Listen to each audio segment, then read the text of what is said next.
In this quick video, I'm gonna be walking through how to post or send links in a Discord chat on mobile.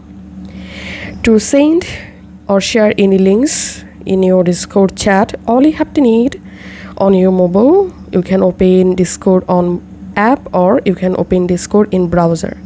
Then just tap on this message icon at the top left corner, and now just go to the chat or conversation where you want to send a link.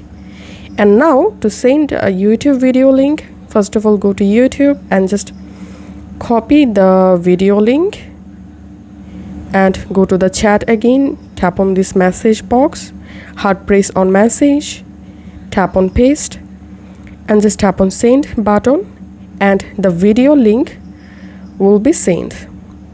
It may ask you to verify the captcha. Once done, as you can see, the link has been successfully sent and the recipient will be able to play the video by tapping on this play button. The same way you will be able to easily share any social media or any videos. Just go ahead and copy the video link that you want to post or share in Discord chat, and that's it. If this video helped you out, please leave a like and leave a comment down below. Thank you for watching.